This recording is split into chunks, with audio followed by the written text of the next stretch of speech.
A sloth, a donkey, and a curious human. Send a prompt and see what they're doing. One hits record with a question on his mind. Two brothers pick it up, see what they find. Corn takes his time, Herman's got the facts. Back and forth, they never hold back. My weird prompts, come on in, that's where we begin. My weird prompts, glad you're here. This episode was generated using artificial intelligence. Please verify facts. You know, Corn, this whole show runs on GPU compute, and we wouldn't be here without Modal. Seriously. And that's what powers all our text-to-speech. Everything you're hearing right now. They're an AI infrastructure platform. Developers use them to run GPU workloads in the cloud with zero infrastructure headaches. If you're building anything with AI, check them out. Modal.com. If you are still manually typing out /commands in Claude Code, I have some bad news for you. You are living in the past. You're basically using a flip phone in a smartphone world. That is a bit harsh, Corn, but you are not wrong. The speed at which the Claude Code extension system has evolved is actually kind of breathtaking. We went from simple text shortcuts to autonomous agents in what feels like a weekend. I am Herman Poppleberry, by the way, and today we are dissecting the gut of Claude's custom power-ups. It is episode 1970 of My Weird Prompts, and we have a meaty one today. Daniel sent us a breakdown of the 4 key extension points in Claude Code: /commands, skills, subagents, and plugins. He essentially wants us to clear up the massive confusion among developers about which tool to reach for and when. By the way, today's episode is powered by Google Gemini 3 Flash, which is handling the scriptwriting duties for us. I love that Daniel sent this because even for people living in the terminal, the hierarchy here is getting a bit fuzzy. People hear plugin and think it is a new capability, or they stick to /commands because that is what they learned first. But there is a very specific logic to how Anthropic built this. Alright, let's get the prompt out there. Daniel wrote to us saying, Claude Code has become one of the most popular AI coding tools, but many users, even experienced developers, get confused by the different extension points it offers. Today, break down the 4 key concepts: /commands, skills, subagents, and plugins. He mentions that /commands are the legacy way, skills are the modern replacement with automatic invocation, subagents are for context isolation, and plugins are the distribution layer that bundles everything together. He wants us to give practical examples, call out common mistakes, and provide a mental model for deciding which one to use. That is a perfect roadmap. There is a real hierarchy here that most people miss. If you think of Claude Code as a workshop, /commands are like a manual screwdriver. Skills are the power tools. Subagents are specialized contractors you hire to do one specific job in the back room so they do not make a mess in your main workspace. And plugins? Plugins are just the shipping container that all those tools arrive in. I like that. So let's start with the manual screwdriver, the /commands. These live in the .claude/commands directory, right? Just simple markdown files. Well, not exactly. I should say, you have hit the nail on the head. They are basic. You write a markdown file, name it something like unittest.md, and then you have to explicitly type /unittest in the terminal for Claude to even know it exists. It is very command line in the traditional sense. It does not feel very agentic. It is not agentic at all. That is the point. The model has no idea these commands exist until you invoke them. There is no metadata, no description for the model to read beforehand, and no way for Claude to say, hey, I see you just wrote a new function. Would you like me to run that unit test command? It is purely a reactive, user-triggered shortcut. So why are people still using them? Is it just muscle memory? Partly muscle memory, and partly because they are incredibly easy to write. If you just want a quick template for a git commit message, a /command is fine, but the industry is moving away from them. They are essentially deprecated in favor of skills. If you are starting a new project today, you really shouldn't be putting anything in the commands folder. Which brings us to the modern standard, as Daniel called it, skills. Now, these live in .claude/skills, but they aren't just single files, they are directories. This is a huge jump in capability. Each skill has a skill.md file, but it can also have supporting scripts, Python, Shell, whatever. But the magic ingredient is the YAML front matter at the top of that markdown file. This is where you define the name, the description, and most importantly, the instructions that tell Claude when and how to use it. This is the automatic invocation part that blew my mind when I first saw it. You don't have to type the command. Claude just knows. It is a fundamental shift in the UI. Because the description is part of the metadata, Claude reads all your available skills at the start of the session. If you tell Claude, hey, help me refactor this, and you have a skill with a description that says, use this tool to refactor legacy code according to our company style guide, Claude will autonomously decide to trigger that skill. It sees the intent and matches it to the tool. That feels a bit like giving a kid a hammer and everything looking like a nail. Does Claude ever get a bit too trigger happy with skills? It can, but that is why the YAML front matter is so powerful. You have fine-grained control. You can set a property called disable model invocation to true. If you do that, the skill behaves like a legacy/command. It only runs when you tell it to. But you still get the benefit of the supporting scripts and the better organizational structure. You can also define argument hints to help the UI prompt you for the right parameters. I saw something in Daniel's notes about personal versus project level skills. That seems like a big deal for productivity. It is huge. You can put skills in your home directory ~/.claude/skills and they follow you everywhere. Imagine you have a specific way you like to summarize your daily work for a stand-up meeting. You write that as a personal skill, and no matter what repo you are in, Claude has that capability. Then you use the project level folder for things specific to that code base, like a custom deployment script or a specialized linting rule. So, let's say I'm a developer and I've been using a / command to generate boilerplate for React components. If I move that to a skill, what's the immediate aha moment? The aha moment is when you just say to Claude, I need a new button component that handles a loading state. And instead of Claude hallucinating a random button, it says, I am going to use the React component skill to ensure this matches your project's architecture. It feels like the tool is actually collaborating with you rather than just following a script. It's the difference between a subordinate who only does exactly what you say and a partner who knows your workflow and anticipates what you need. Precisely. And the configuration goes even deeper. You can specify which model should run the skill. Maybe you want the main conversation to be Claude 3.5 Sonnet because it is fast, but for a complex architectural refactor skill, you want it to trigger a subcall to Claude 3 Opus. You can define that in the skill configuration. Wait, so a skill can actually trigger a different model? Yes, and it can run in a forked context, meaning it doesn't necessarily have to drag the entire history of your current chat into the skill execution. It keeps things cleaner. Okay, so if skills are the how-to for Claude, let's talk about the heavy hitters, subagents. These live in .claude/agents. Daniel called context isolation their superpower. Why is that so critical? This is the most important technical concept for anyone building complex systems with Claude Code. Have you ever been in a long coding session where you've been debugging for an hour and suddenly Claude starts forgetting what you were originally trying to do? Or it starts making weird mistakes because the chat history is full of 500 lines of error logs? Oh, all the time. It gets context poisoning. The signal-to-noise ratio just tanks. That is exactly what subagents fix. When you define a subagent in .claude/agents/agent name/agent.md, you are creating a specialized worker that lives in its own clean room.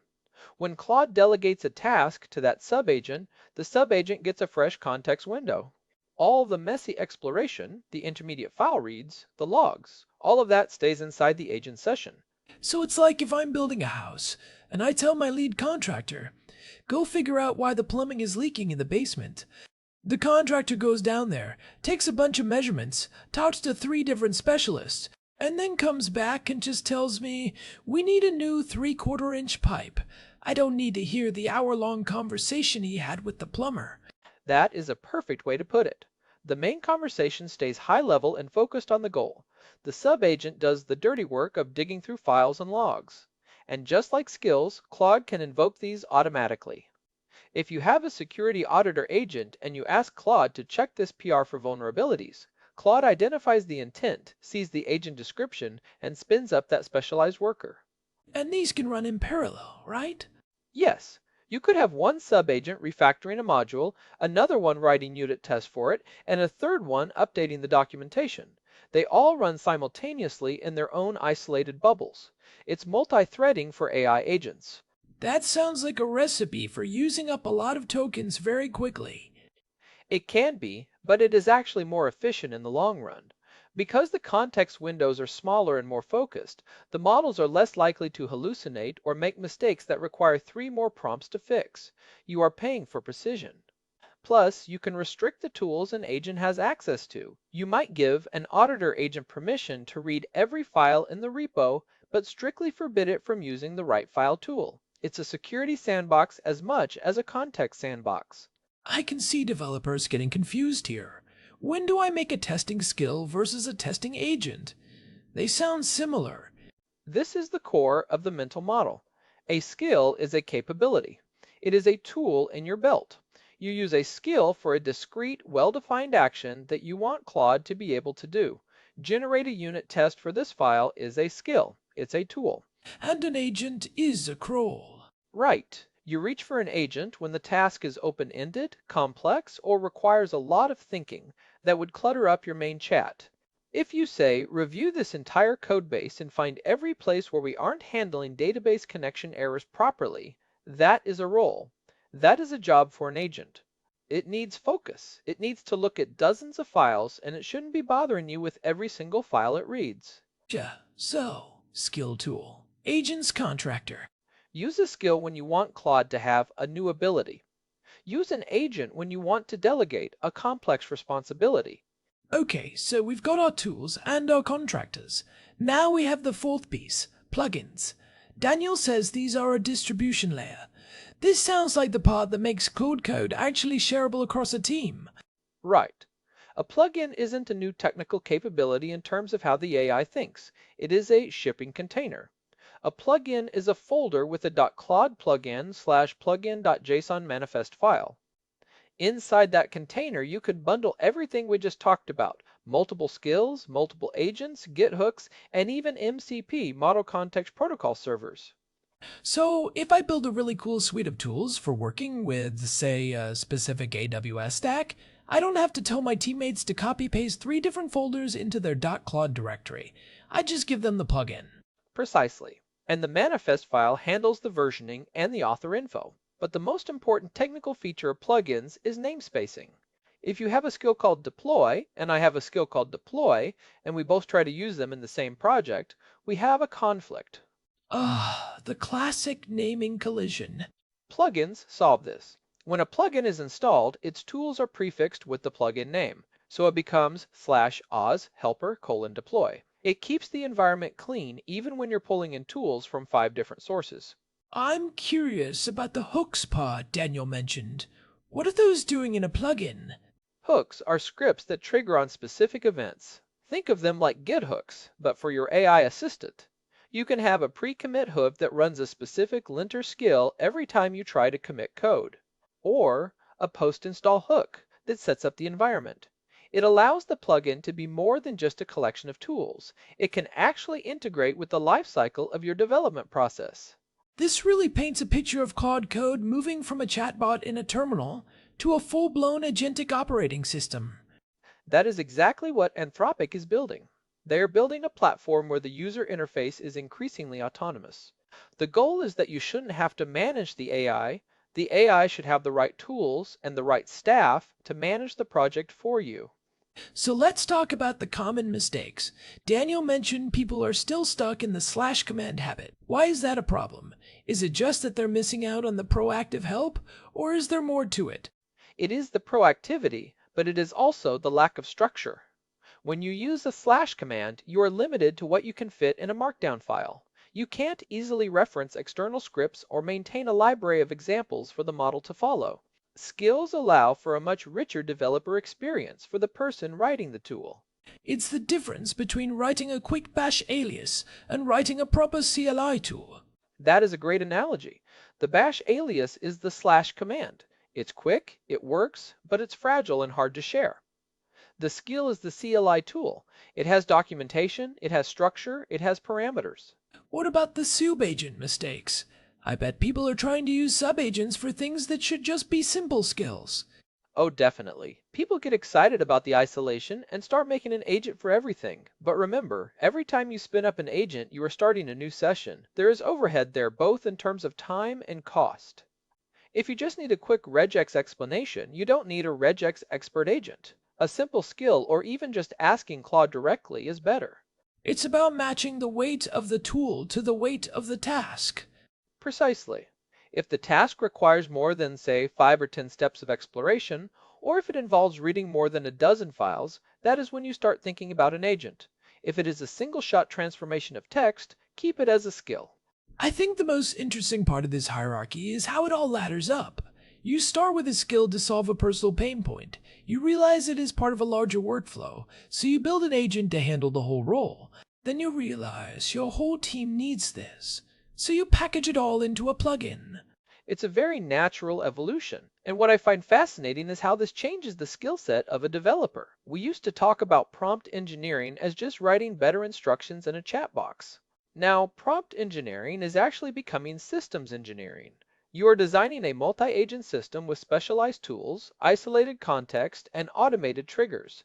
It's almost like we're becoming managers of a small digital department. We really are. And if you aren't using these extension points, you are basically trying to do every single job in that department yourself. You are the coder, the tester, the architect, and the intern. These tools let you delegate. So, practical takeaways for the listeners. If I'm sitting at my terminal right now, and I've got a bunch of custom/commands I've written over the last few months, what's my move? Step 1. Audit your .claude/commands folder. Anything that you use more than once a day should be migrated to a skill in .claude/skills. Create a folder, move your instructions into a skill.md file, and write a really clear description in the YAML front matter. And that description is what enables the magic automatic invocation. Make the description something like, use this skill when the user wants to, and then describe the intent. You will be amazed at how much more helpful Claude becomes when it can proactively offer to use that tool. Step 2. Look for the context killers. Right. If you have a specific task that always seems to break Claude's train of thought, maybe it's a massive log analysis or a complex refactor of a legacy module, that is your prime candidate for a subagent. Create.claude/agents/your agent name, write a system prompt in agent.md, and give it the specific tools it needs. And step 3. If you're working on a team, start thinking in plugins. Don't let your team reinvent the wheel. If you've built a great agent for your company's specific API, wrap it in a plugin.json manifest and put it in a shared Git repo. It makes the entire team's Claude Code instance smarter instantly. I love the idea of a team-wide brain that just gets better as everyone contributes skills and agents to a shared plugin. It's the open source model applied to agentic workflows. It's incredibly powerful. One thing that occurs to me is there a risk of plugin bloat. If I install 20 different plugins, is Claude going to get confused by all the different skills and agents competing for its attention? That is a real concern, and it's why namespacing is so important. But also, this is where the quality of your descriptions matters. If every plugin has a skill described as helps with coding, Claude is going to have a hard time. The more specific you are in your skill and agent descriptions, the better the routing will be. It's like having 20 employees. If they all have the same job description, nobody knows who to go to. If they have very specific roles, the department runs smoothly. So specificity is the antidote to bloat. Always. In the AI world, ambiguity is the enemy of autonomy. This has been a great deep dive. I feel like I finally have a mental map of this .claude directory. It always felt a bit like a junk drawer to me, but there is a real architecture here. It is a very deliberate architecture. Anthropic clearly put a lot of thought into how to scale from a single user talking to a model to a team of developers using an agentic system. Well, I think we have covered the bases. We've got the legacies/commands, the modern skills with their automatic invocation and YAML magic, the subagents with their context isolation superpower, and the plugins as the distribution layer. And remember that hierarchy, plugins are the containers. Inside them, you have skills and agents. Skills are your tools, and agents are your specialized contractors. If you keep those distinctions in mind, you will be miles ahead of most developers using these tools. Before we wrap up, I want to give a shout out to our producer, Hilbert Flumingtob. He keeps the gears turning behind the scenes. And a big thanks to Modal for providing the GPU credits that power this show. They make the heavy lifting look easy. This has been My Weird Prompts. If you found this breakdown of Claude Code useful, we'd love it if you could leave us a review on your podcast app. It really helps other developers find the show. You can find all our episodes and the RSS feed at myweirdprompts.com. We will be back soon with more weird prompts and deep dives into the tools that are changing how we build. Until next time. See ya. Shia. This episode was produced using Google Gemini 3 Flash, text-to-speech by Chatterbox. Thanks for listening to our